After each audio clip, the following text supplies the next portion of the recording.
सिद्धाणं नमो वायुं नमो वज्रायाणं नमो सब्दसाभूणम्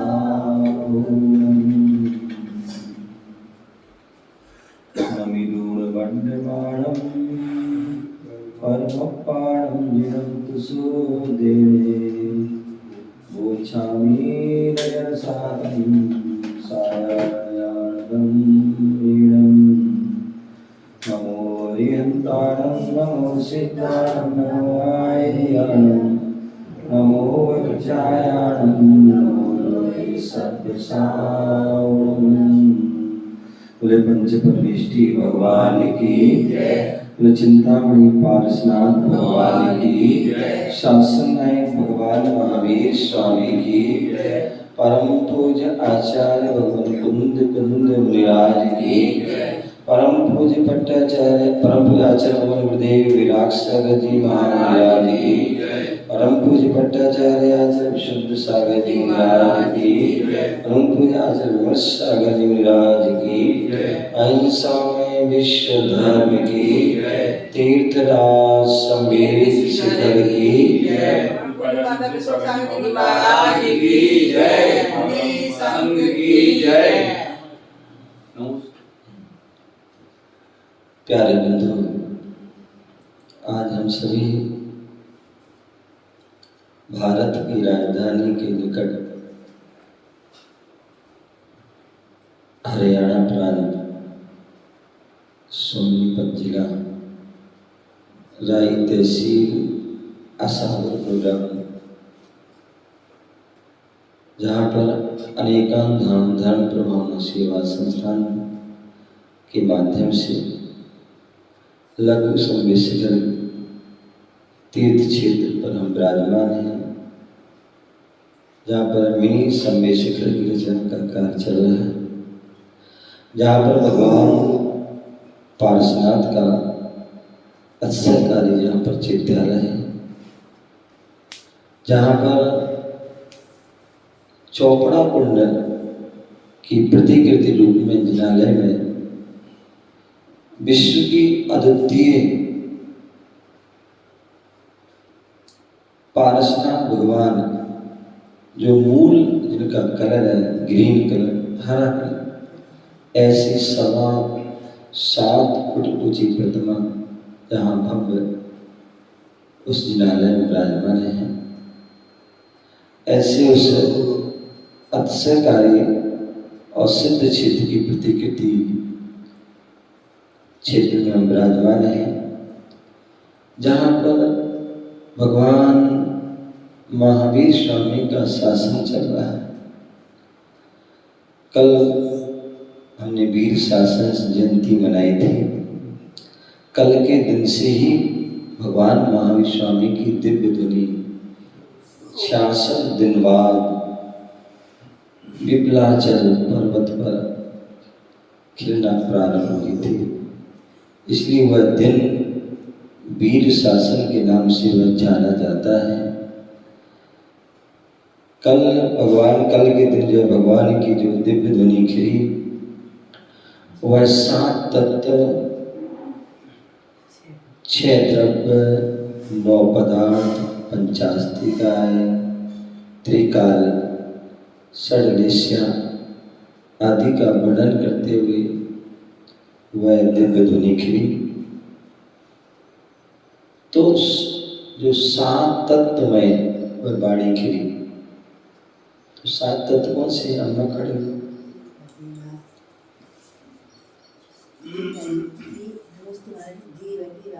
जीव अजीव बहुत सुंदर। तो ये जो 7 तत्व हैं, ऐसे 7 तत्वों पर जो है वह वाणी खिली। जीव जो है उसका लक्षण क्या है? देखना और जानना। बहुत सुंदर। जिनके अंदर जानने और देखने की शक्ति हो, जिनके अंदर ज्ञान और दर्शन पाया जाता है, ऐसे वह जीव। दूसरा ये क्या है? वो तो सबको पता है। ये कौन सी द्रव्य है? अजीब। कौन सी द्रव्य है? अजीब द्रव्य, क्योंकि इसके अंदर ज्ञान दर्शन नहीं पाया जाता है। इसके अंदर क्या पाया जाएगा? नहीं, इसके अंदर कौन सा गुण पाया जाएगा?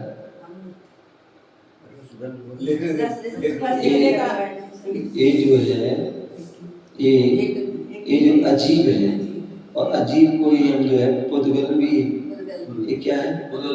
पुद्गल। अजीब के वेदों में 5 वेद हैं, तो ये क्या है? पुद्गल। और पुद्गल में जो पुद्गल का लक्षण होता है पूर्ण गलन। पेंसिल आई थी, पूरी आई थी, छीलना प्रारंभ किया है, कम हो गई, धीरे धीरे पूरी खत्म हो जाए, पूर्ण गलन। लेकिन इसके अंदर लक्षण क्या है? लक्षण इसमें जो स्पर्श, रस, गंध, वर्ण, आप स्पर्श कर रहे हैं, चिकना लग रहा है, क्या है? चिकना है। अंदर देखो तो खुरदरा सा भी, तो स्पर्श, रस, रस चखोगे, चखा कभी बेटा? बचपन में खाई तो होगी, चलाई होगी। बहुत से बच्चे होते हैं, बहुत से होते हैं खाते हैं, तो उनको लकड़ी की सुनी सुनी सी वो आती है, आतिमा बच्चे चौक खाते हैं, बढ़ती खाते हैं, बत्ती खाते हैं, तो वो सब क्या है? पुद्गल है। उसमें रस आता है, स्वाद आता है, ठीक है ना? और गंध, यदि हम सूंघते, आप देखिए जब कोई नई चीज बन के आती है तो उसमें वो आती है, अभी भी तुम उसको सूंघोगे तो जो है बहुत हल्की उसमें महक है, तो गंध भी और वर्ण भी है। क्या है? वर्ण भी है, काला भी है, यहाँ पर दूसरा है, यहाँ नीला है, यहाँ सफेद है, यहाँ लाल है, कलर है, तो पूरे यहाँ पर कलर है। तो ये क्या है? ये जो अजीब, ठीक है ना? इसी प्रकार आश्रम, जो आत्मा में कर्मों का जो आना है, वो आश्रम किसके कारण? जैसे हमारे परिणाम होते वैसे आश्रम आता है। राग द्वेष किया, आश्रम आ जाए, मोह किया, आश्रम आ जाए, क्रोध, मान, माया, लोभ, हिंसा, झूठ, चोरी, खुशी, जैसे ही परिणाम होंगे वैसे ही आश्रम। तो ये आश्रम, और जहाँ आश्रम होगा तो बंद होगा। क्या होता है? बंद है। मान लीजिए घर से निकले आप, घर से निकले और हो सकता है आपने चेहरे पर क्रीम लगाई हो, क्रीम लगा के निकले और जैसे थोड़ी दूर चले, हवा चली, हवा चली तो क्या? आंधी सी आई, तो जो भी धूल थी वो सारा क्या हो गया? चिपक गया। और जिसने कुछ चेहरे में कुछ लगाया नहीं था, हैं? रूखा, कई बार थी किसी का रूखा चेहरा और उस पर भी कुछ लगाया नहीं, तो उसमें मिट्टी क्या असर करे? कुछ भी नहीं। और जैसे ही तुमने तेल लगाया, कोई क्रीम लगाई, और मिट्टी आएगी, चिपक जाएगी। तो उसी प्रकार जो है आत्मा के जो परिणाम हैं, और उसमें जैसे ही जो है हम निमित्त मिलते हैं तो वो चिपक जाते हैं। वो चिपक जाना, जुड़ जाना, यही जो है क्या है? बंद है। आश्रव तो आया था, लेकिन उसे चिपक गया, बंद। और उसके बाद हमने क्या किया? जिस कारण से आश्रव आए थे, आ रहे थे, उनको हमने रोक दिया। क्रोध करना बंद कर दिया, राग करना बंद कर, द्वेष करना बंद कर, मोहित करना बंद कर दिया, हैं? तो क्या हो गया उससे? जब हमने एक हिंसा, झूठ, चोरी, कुशील आदि करना बंद कर दिया, तो उससे क्या होगा? जो हमारा अशुभ आश्रव था वो बंद हो गया, और हमने क्या कर दिया, मंदिर आना बंद कर दिया। अभी बोले थे क्यों आए हैं, क्यों आए? बोलो हम अपने कर्मों का जो है अशुभ आशा रोकने आए। घर में होते हम अशुभ आशा कर रहे होते, सो रहे होते, टीवी देख रहे होते, मोबाइल चला रहे होते, यहाँ तो एक दूसरे को मिल करके जो है राग द्वेष की बातें करते हैं, या और भी किसी प्रकार आराम साराम कर खा रहे, खाना बना रहे होते, खाना खा रहे होते, कुछ भी घूम रहे थे, फिर रहे होते, तो क्या करते हैं उससे अशुभ आशा, और अशुभ आशा होता तो उससे अशुभ बंध होता, पाप का अर्जन होता, और उससे हमें दुख, संकट, परेशानी, कष्ट होती। इसलिए हम क्या करते हैं, उन अशुभ से बचने के लिए, क्योंकि अशुभ क्रिया चल रही उससे अशुभ आशा, और अशुभ क्रिया को रोकने के लिए हम शुभ क्रिया करते हैं। क्या करते हैं? शुभ क्रिया। कहते हैं या तो हमारे यहाँ कहते हैं दो चीजें हैं, एक प्रवृत्ति एक निर्वृत्ति, एक प्रवृत्ति और एक निर्वृत्ति। या तो आप अच्छा काम करना प्रारंभ कर दो, एक प्रवृत्ति होगी, मंदिर में आ गए, आप दर्शन कर रहे हैं, भगवान की पूजन कर रहे हैं, जाप कर रहे हैं, पाठ कर रहे हैं, गुरु का उपदेश सुन रहे हैं, जिनवाणी सुन रहे हैं, ये सब क्या है? ये शुभ कार्य में प्रवृत्ति हुई। और जब शुभ कार्य में प्रवृत्ति चल रही है तो फिर अशुभ कार्य में प्रवृत्ति भी हो सकती है, क्योंकि एक समय में एक ही काम होता है। कहते हैं एक म्यान में एक तलवार। तो जिस समय हमारी शुभ क्रिया चल रही है, शुभ प्रवृत्ति चल रही है, तो उस समय अशुभ, तो हमने जो है शुभ क्रिया में प्रवृत्ति की तो अशुभ क्रिया अपने आप रुक गई, अथवा निवृत्ति कर दी। बोले आज हम झूठ नहीं बोलेंगे, आज हम किसी से राग नहीं करेंगे, आज हम किसी से द्वेष नहीं करेंगे, आज किसी की हिंसा, झूठ, चोरी, कुशील, परिग्रह कुछ भी नहीं करेंगे, क्रोध, मान, माया, लोभ ये भी नहीं करेंगे। ये क्या हो गया? क्या हो गया? निर्वृत्ति, छोड़ दिया हमने, निवृत्ति कर दे। छोड़ोगे तो भी आप पाप से बच गए, और प्रवृत्ति अच्छे कार्य की हमने प्रवृत्ति कर दी प्रारंभ, तो उससे हम अशुभ से बच कर गए शुभ। तो ये जो है आश्रम हो रहा है। तो हम गुरुओं के पास आते हैं, किस लिए आते हैं? किस लिए आते हैं? अपने अशुभ से बचने के लिए, शुभ की लगने के लिए, अपने कर्मों से बचने के लिए, कर्मों का आश्रय बंद के लिए हम बचने आते हैं, संवर करने आते हैं। क्या करने आते हैं? और संवर करने के लिए जो हमें करना है अपने, तो किसी को बुलाने की आवश्यकता नहीं है। क्या? किसी को बुलाने की आवश्यकता नहीं है, तो अपने आप स्वयं आएंगे। यदि बुला करके आए तो फिर क्या आए? क्या? यदि तुम्हारे लिए बुलाना पड़े कि आ जाओ आ जाओ आ जाओ, तब आए तो फिर क्या फायदा? हम सुता हैं, हमारा धर्म है, हमारा कर्तव्य है। क्या है?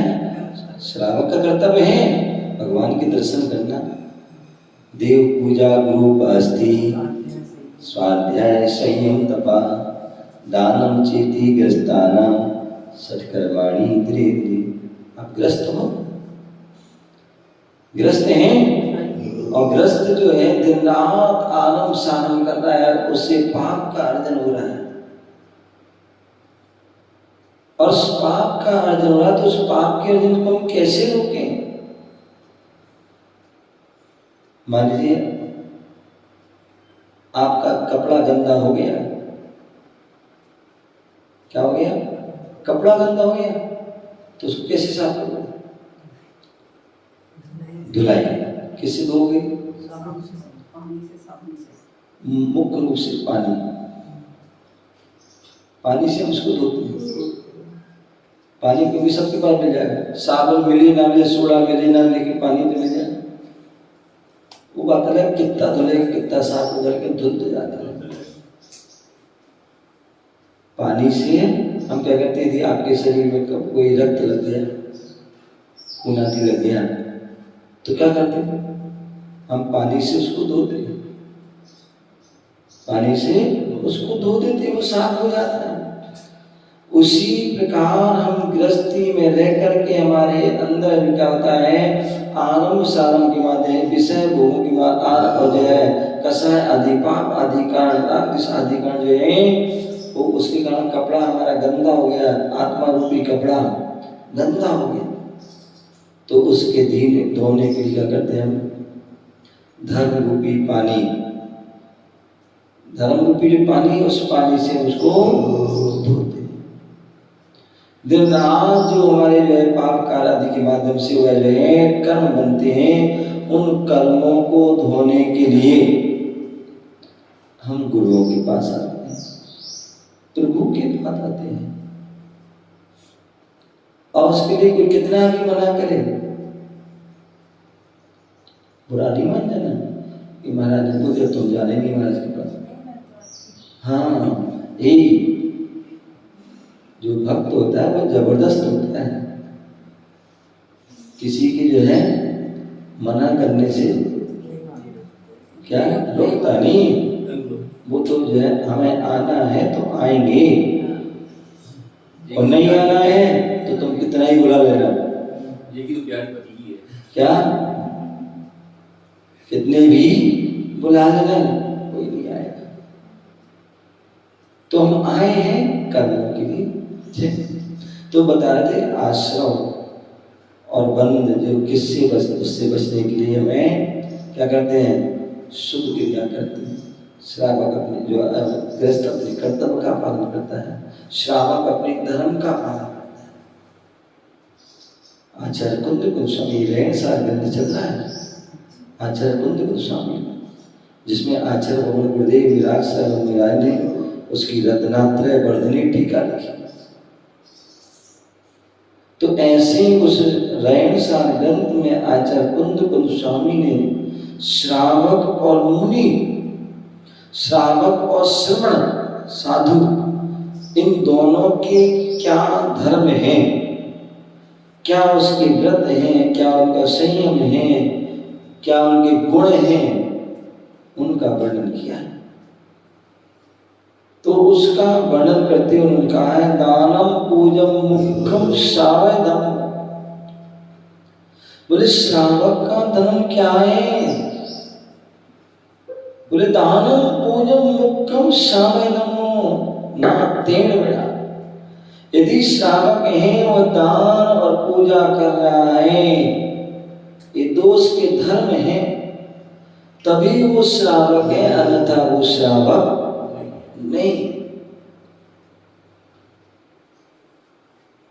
हम मंदिर में गए तो वहां पर क्या कर रहे हैं, यदि हम भगवान के दर्शन कर रहे हैं, भगवान की पूजा कर रहे हैं, तो क्या कर रहे हैं, अपने हम श्रावक धर्म का पालन कर रहे हैं। क्या कर रहे हैं, श्रावक धर्म के दोनों का पालन कर रहे हैं। कैसे, आप मंदिर गए थे, कैसे जाते मंदिर, कहीं पैदल जाते हो, गाड़ी से जाते हो, पर गाड़ी में क्या करते हो, कैसे ले जाते हो, द्रव्य लेके जाते हो। हाँ, द्रव्य लेके जाते, क्या लेके जाते हैं, द्रव्य। कोई नारियल ले जा रहा है, कोई गोला ले जा रहा है, कोई अष्टद्रव्य आदि ले जा रहा है, द्रव्य लेके जा रहा है। और वहां क्या क्या, भगवान की या देव साज गुरु की क्या कर रहे हैं, पूजा कर रहे हैं। देव साज गुरु की आपने जो है पूजा करी, तो आपका क्या हो गया, और द्रव्य घर से ले गए थे, द्रव्य घर से ले गए तो उसको चढ़ा दिया आपने, तो क्या हो गया, दान भी हो गया और पूजा भी हो गई। दानम पूजन मुख्यम सा, यदि आप घर से द्रव्य लेके नहीं जाते तो पूजा नहीं हो पाती आपकी, क्योंकि श्रावक हुआ गृहस्थ, और गृहस्थों के लिए कहा गया कि वह द्रव्य के साथ पूजा आवश्यक, द्रव्य के साथ पूजन करना आवश्यक है। यदि द्रव्य नहीं ले गए तो आप पूजा करोगे तो आपके भाव नहीं लगेंगे, क्योंकि आपका मन चंचल है, मन आपका स्थिर नहीं है।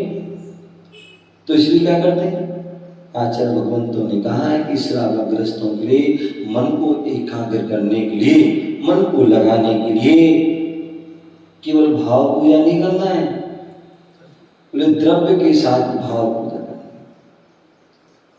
द्रव्य के साथ द्रव्य ले जाइए और फिर भाव भी लगाइए। अकेले द्रव्य से भी पूजा नहीं करना कि द्रव्य से हमने इस थाली की उस थाली में डाल दिया, चढ़ा दी, हो गया काम,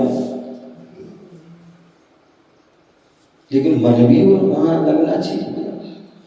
जो भगवान की हम भक्ति करें, पूजा करें, सो उनके गुणों का हमें स्मरण होना चाहिए, उनके गुणों की याद आना चाहिए। पढ़ते ना 24 पूजन आदि में क्या पढ़ते हैं, मुनि समय उज्ज्वलनी काशों के गंधे पढ़ते नहीं पढ़ते, बोले भगवान बोले हे भगवान, बोले जैसे मुनियों का जो है मन होता है, जैसे मुनियों के विचार होते हैं, वैसे ही जो हमारे विचार हो, इसलिए हमको पूजा करनी है। गुण 36 25 8 20 भवता पढ़ते हैं, चौकर्म की 63 प्रकृति नाश जी। हम ऐसे नहीं कर, जैन धर्म में किसी व्यक्ति विशेष की पूजा नहीं है। क्या लोकेश भाई, जैन धर्म में क्या व्यक्ति विशेष की पूजा नहीं है, गुणों की पूजा। किसकी पूजा है, गुणों की पूजा है। हम क्यों पूजा कर रहे हैं, भगवान अनंत भगवान की, अनंत भगवान की पूजा क्यों कर रहे हैं, बोले चौकर्म की 63 प्रकृति, जो 8 कर्म हैं, उन 8 कर्म में जो 4 घातिया कर्म है और 4 अघातिया कर्म है। अघातिया कर्म जो हमारे जो क्या करते हैं, क्या करते हैं, हमारी आत्मा के गुणों का घात करते हैं, अनुजीवी और प्रतिजीवी जीवी गुणों का घात करते हैं घातिया कर्म। इसलिए उन्होंने क्या कर दिया है, उन 4 घातिया कर्मों को क्या कर दिया, नष्ट नाश, चौकर्म प्रकृति नाश। और जो 4 कर्म की जो 63 प्रकृतियां हैं, उन प्रकृतियों को नाश, टोटल 148 प्रकृतियां होती हैं। और यदि पुण्य पाप की भी जोड़ दी जाए तो 168 प्रकृतियां हो जाती हैं। ऐसे उन्होंने 63 प्रकृतियों को नाश किया और 18 दोष नाश, 4 कर्मों को नष्ट किए हैं, 63 को नष्ट किया, उसके साथ साथ जो 18 दोष हैं, उन 18 दोषों को भी क्या कर दिया है, नष्ट कर। क्योंकि एक दोष भी यदि हमारे अंदर रहा तो हम निर्दोष नहीं हो पाएंगे, परम आत्मा, उत्कृष्ट आत्मा, श्रेष्ठ आत्मा, परमात्मा नहीं बन पाएंगे। तो ऐसे उन्होंने 18 दोषों को उन्होंने क्या कर दिया है, नष्ट कर दिया। ऐसे वह गुण की धारी है, ऐसे उन गुणों के धारी जो 4 कर्मों को नष्ट करते। जब 4 कर्म को खोया तो 4 को पाया, क्या 4 को उन्होंने जो है खोया, ज्ञानावरणी, दर्शनावरणी, मोहिनी और अंतराय। इन 4 को जो है उन्होंने क्या किया, उन्होंने खोया और 4 को पाया। अनंत ज्ञान, अनंत दर्शन, अनंत सुख, अनंत वीर, इन चार को उन्होंने पाया। तो इसलिए जो है वह अनंत चार घर में कर्म नष्ट किया, अनंत चतुष्टय को प्राप्त। और ऐसे उन गुणों को पाने के लिए, जैसे उन्होंने पा लिए ऐसे उनको गुणों को पाने के लिए हम उनको क्या करते हैं, उनकी पूजा करते हैं, उनकी अर्चना करते हैं, उनके दर्शन। तो ऐसे जो है वो आश्रम बन, और जब हम धर्म की क्रिया करते, शुभ आस्वादी करते हैं, तो उससे क्या होता है, संबर भी होता है। क्या होता है, संबर भी होता है। अब जो हमने अशुभ क्रिया हमारी अपने आप रुक, जब हमने शुभ क्रिया कर दी तो अशुभ हमारी रुक जाएंगे। शुभ आश्रय रोक दिया तो अशुभ आश्रय रुक जाएगा, अशुभ आश्रय रोक दिया तो शुभ आश्रय, अथवा जहाँ हमने अशुभ बंधन रोक दिया तो शुभ, और शुभ बंधन से पुण्य का जन्म होगा। तो ऐसे जो है, और उस पुण्य कार्य करते समय जो भी आपके परिणाम पवित्र हुए, आपकी विशुद्धि बढ़ी, परिणाम निर्मल हुए, तो वही आपके कर्मों के जो है संबर और निर्जरा करने में जो है सहयोग, अथवा हम तप कर रहे हैं, व्रत नियम संयम का पालन कर रहे हैं। तो व्रत नियम संयम का आनंद पाली करने से व्रत, समिति, गुप्ति, धर्म, अनुपेक्षा, परिचय, चारित्र्य, इन सब का पालन करने से क्या होता है, तो संवर भी होता है और निर्जरा भी होता है। और धीरे धीरे करते करते एक दिन ऐसा आता है कि जो है मोक्ष भी हो जाता है। तो इस प्रकार से जो है भगवान की वाणी जो थी महावीर स्वामी की, या जितने भी तीर्थंकर भगवंत हुए, जितने भी हमारे केवली हुए, शुद्ध केवली हुए, अथवा आचार्य उपाध्याय साधु जो भी उपदेश देंगे, वह सभी सात तत्वों का, छह द्रव्यों का, 9 पदार्थ, पंचास्तिका आदि, 3 काल, षड्विषया आदि का एक उनका व्याख्यान वो तीर्थंकर भगवंत। और उसी बात को वह ज्ञान परंपरा से एक दूसरे को प्रदान करते परंपरा चलती रही। और जब वह विलुप्त की ओर समय निकट जान आचार्य भगवंतों ने लेखन कार्य प्रारंभ किया। और यही कारण सबसे पहले यदि कोई जैन ग्रंथ लिखा गया तो सठखंडागम ग्रंथ का जो आचार्य पुष्पदंत भूतबली के द्वारा, और उसके बाद फिर अन्य सभी आचार्य ने भी, और उसी में आचार्य कुंद स्वामी हुए जिन्होंने जो है हम सभी पर बहुत बड़ा उपकार किया, हम सब पर बहुत बड़ा उपकार किया। एक नहीं, दो नहीं, तीन नहीं, चार नहीं, अपितु जो है 84 बावड़ लिखे, 84 ग्रंथों को लिखा। वो बात अलग है कि हमारे पास बहुत सारे अनुपलब्ध हैं, लेकिन ऐसे महान ग्रंथ, और उन ग्रंथों में ही जो है सारे ग्रंथ हैं जिसमें वह श्रावक को मुनि के जो है धर्म का वर्णन करना। श्रावक कौन, तो दानम पूजन मुखम दान दे रहा है, पूजन कर रहा है, वो श्रावक है, इसके बिना श्रावक नहीं। उसी प्रकार जब श्रावक के लिए बोल दिया कि ये जो लक्षण होंगे तभी वह श्रावक, उसी प्रकार ने गुरुओं के लिए बोल दिया, मुनियों के लिए बोल दिया। तो श्रवण कौन, निराज कौन, केवल नग्न होना,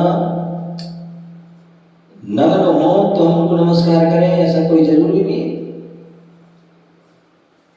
प्रकृति तो नग्न है, आकाश कौन से कपड़े पहने, पृथ्वी कौन से कपड़े पहने, कौन से जो त्रेंच आदि होते हैं पशु पक्षी, वो कौन से कपड़े पहनते हैं, नारकी कब कपड़े पहनते हैं। तो क्या हम उनको नमस्कार करेंगे क्या, नहीं। भले वह वस्त्र आदि नहीं है लेकिन फिर भी उनको नमस्कार नहीं करें। यहाँ तक कि कोई जो है व्यक्ति होता है, कोई शराबी व्यक्ति है, शराब पी लेता है और शराब के नशे में क्या करता है, नशे में धुत होने का वह कपड़े आदि उतार देता, फेंक देता है, कोई विचित्र हो जाता, पागल हो जाता है, और पागल अवस्था में शुद्ध बुद्ध नहीं रहती है, वो भी जो कपड़े। तो क्या हम उन व्यक्तियों को नमस्कार करेंगे? बोले नहीं करेंगे। कितने आदिवासी आदि जो है लोग हैं, जो नक्सली एरिया में जाइए, झारखंड आदि में चले जाइए, चाहे छत्तीसगढ़ चले जाइए, चाहे आसाम है, और कितने ऐसे लोग हैं जो वैसे घूमते हैं, अथवा पत्ते लपेटे नहीं तो ऐसी। तो क्या हम उनको नमस्कार करेंगे? बोले नहीं, हमारे यहाँ केवल मुद्रा ही नमस्कार है। बोले मुद्रा के साथ साथ गुण भी होना चाहिए। क्या गुण? गुण होंगे तभी। बोले दीक्षा क्या है? बोले जहां पर सारी इच्छाएं समाप्त हो, वो दीक्षा है। तो ऐसी वह जो जहां पर संयम को धारण कर लिया, व्रतों को धारण कर लिया, ऐसे जो है गुणों को धारण कर लिया, वही व्यक्ति फिर पूजनीय है, वही वंदनीय है। केवल नम्रता से पूजनीयता नहीं है। और ये भी ध्यान रखना, बिना नग्न हुए भी मुक्ति की प्राप्ति होने वाली नहीं। ये वैसे तो कुछ बोले हमारा सत्य आ गया, हम तो सब पे रखते हैं, हम कोई हमारी आसक्ति नहीं है, हम कुछ भी नहीं करते, ये नहीं करते।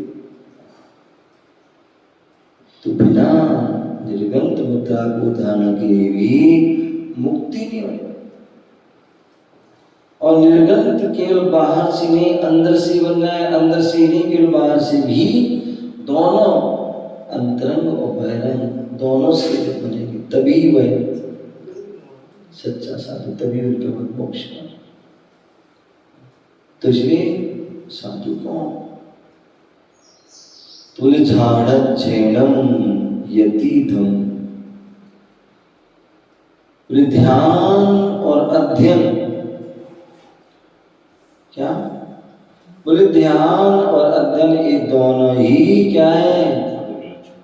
मुनिराज के धर्म में। यदि ये दो धर्म नहीं है या दोनों से कम है तो भी वह मुनि नहीं हो सकते। बोले ध्यान भी होना चाहिए और अध्ययन। ज्ञान ध्यान तपो रखता तपस्वी सा प्रशस्त। आचार्य समुद्र स्वामी रत्न साहब। बोले साधु कौन? बोले विषयासा वसाती तो निरारंभो परिग्रह। ज्ञान ध्यान तपो रखता तपस्वी सा। बोले विषयासा, विषयों की आशा से जो अतीत हैं, आरंभ परिग्रह से रहित हैं, जो ज्ञान ध्यान तप में लीन है, वो सच्चे साधु। तो इसलिए यहाँ पर आचार्य बंद गोस्वामी रेण साहब कह रहे साधु कौन? बोले झाड़ झेड़, जो ध्यान करते हैं और जो अध्ययन करते हैं, वो ही साधु है, वो ही सच्चे साधु। और जो ध्यान और अध्ययन से रहते हैं वो साधु। अब देखिए कभी भी साधु के पास जाइए, साधु के पास जाओगे क्या कर रहे हैं? क्या कर रहे हैं? तो रिसामा कर रहे हैं, ध्यान कर रहे हैं, अथवा क्या कर रहे हैं? महाराज जी तो स्वाध्याय कर रहे हैं। क्या कर रहे हैं? स्वाध्याय कर रहे हैं, स्वाध्याय कर रहे हैं। ध्यान कर रहे हैं या स्वाध्याय? क्यों? उसकी ध्यान कब होगा? ध्यान कब कर पाओगे? जब तुम अधिक से अधिक स्वाध्याय। यदि आपने स्वाध्याय नहीं किया तो ध्यान नहीं कर पाओगे। स्वाध्याय नहीं किया तो ध्यान नहीं कर पाओगे। और स्वाध्याय कब कर पाओगे? जब आप ध्यान को, जो चित्त को एकाग्र करोगे, तभी जो है आप स्वाध्याय कर पाओगे। यदि आपका चित्त चलायमान है, चित्त चंचल यहाँ वहाँ भाग रहा है, आप सोचो कि हम स्वाध्याय कर लें या स्वाध्याय सुन लें तो आप कुछ न कर पाओगे न सुन पाओगे।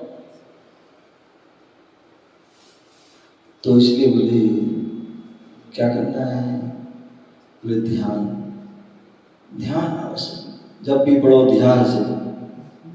माता कहती बच्चे जब चलते हैं कहीं जाते आते ध्यान से जाना है, ध्यान से आना, ध्यान से खाओ, ध्यान से पियो, ध्यान से उठो, ध्यान से बैठो, ध्यान से सो, ध्यान से पढ़ो है। सड़क पर चलना ध्यान चलना, गाड़ी चलाना ध्यान से चलाना, कहते नहीं कहते? जो भी कहा ध्यान करो, ध्यान से करो। क्यों? सावधानी हटी और दुर्घटना हटी। थोड़ा सी यहाँ ध्यान गया और तुरंत जो है गाड़ी चला रहे हो, बड़ी स्पीड में गाड़ी चला रहे हो, बड़ा आनंद आ रहा। लेकिन जैसे ही थोड़ा एक क्षण के लिए, एक बार देखते हैं एक क्षण के लिए थोड़ा ध्यान यहाँ होगा, तुरंत जो है आपका जो है घटना दुर्घटना घट जाती है। तो इसलिए सावधान,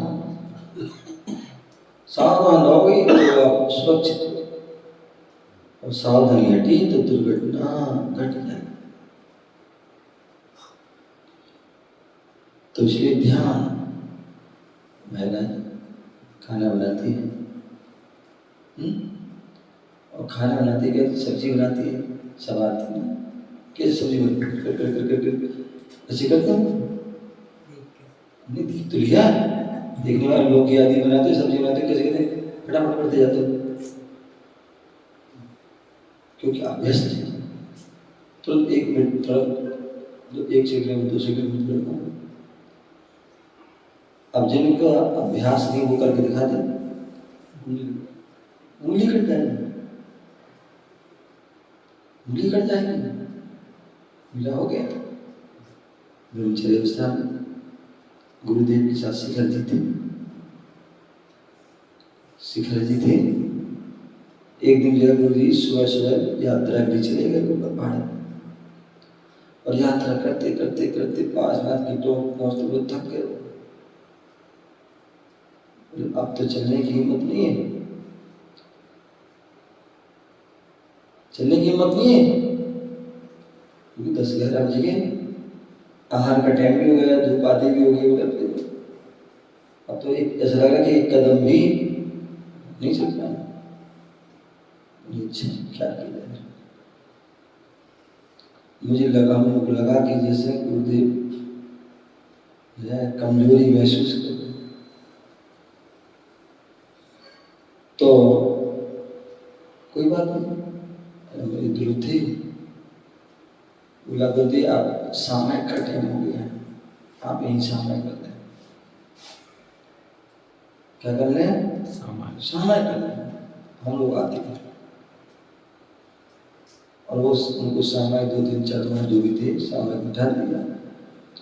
हम थे, एक दीदी थी, एक आध कोई लेडीज गए पारसनाथ की टोंक से शॉर्टकट चौपड़ा कुंड,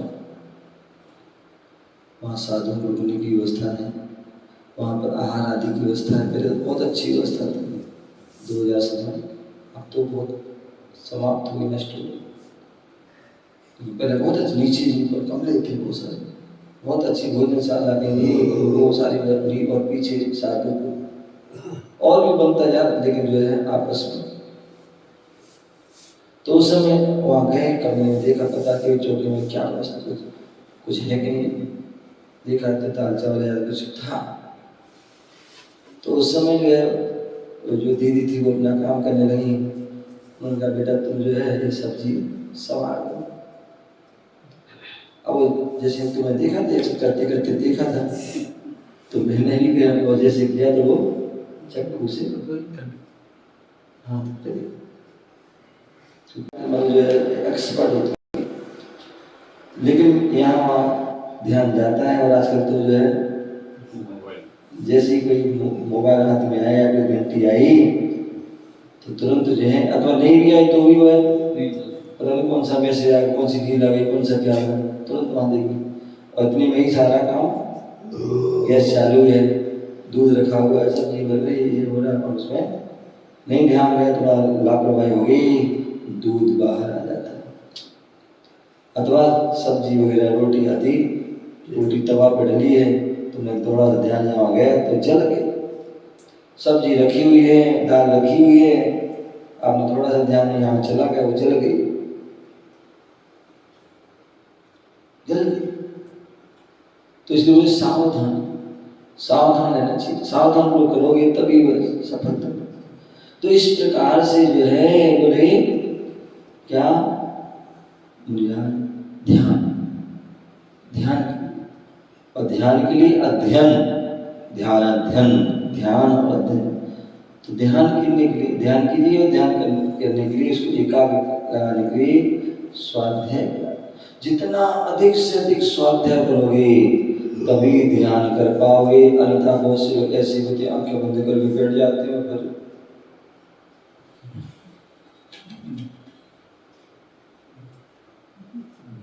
ये क्या है, ऐसा हो जाता है।